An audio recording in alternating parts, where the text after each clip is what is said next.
It's something that we've been following for quite some time now. Overdose deaths in Ohio are on their way down. Yeah, it's a trend. Senior health correspondent Monica Robbins reported was happening in Cuyahoga County 2 weeks ago. But the big question is still why. She joins us now to explain why experts have even bigger concerns. So with this bit of good news, I think there comes some bad news. Not necessarily. They have concerns. Okay. And we're hoping that those concerns don't become reality. So drug overdose deaths in Ohio, this is the good news, dropped by nearly 31% compared to this time last year.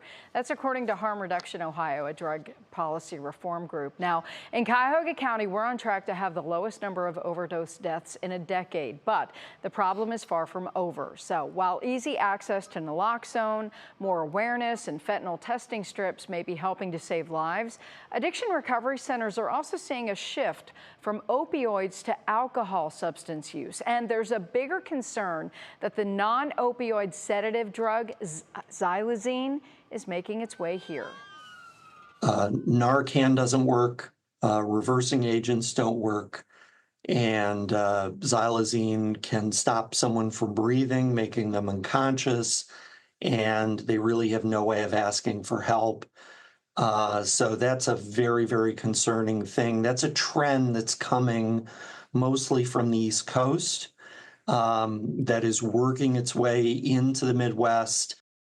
Now, xylazine's been in the U.S. drug supply for the past few years. Typically, it's mixed with fentanyl. Now, even though naloxone doesn't work, it should still be given, and rescue breaths may be required. Now, the street name is Trank, and we have had overdose deaths from xylazine in Cuyahoga County in the last 6 months, but not many. And as you see there, the CDC put together a warning video about it. Now, this drug, the difficult aspect of the drug is that it metabolizes in the body very, very quickly. So if a patient survives an overdose, Dr. Stream says there's not a test available to even look for it.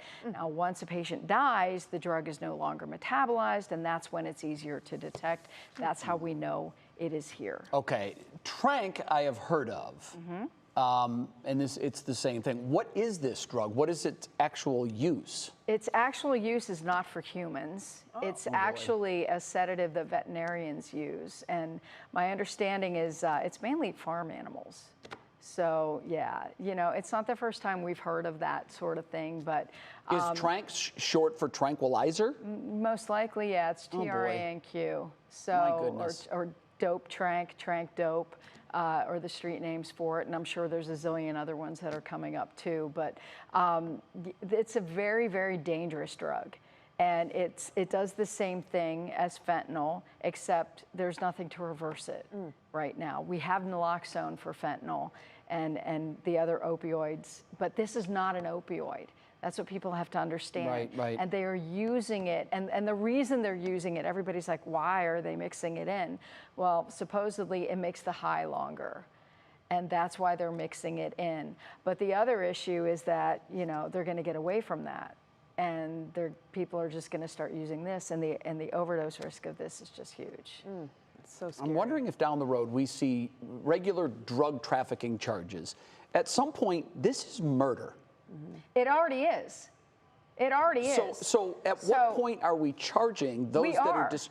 I don't hear of this. We are. Yeah, they're federal drugs. Yes, you can be charged with homicide if someone you sell drugs to overdoses Is that a and rarity? dies. Because I don't hear of it often. You don't hear about it often, but it is happening. All right. So, yeah. That's one way to stop it. We're not reporting on it enough, but because you don't hear about it often. But yes, some federal charges, people are being charged with homicide, yes. Monica, thank you. You're welcome.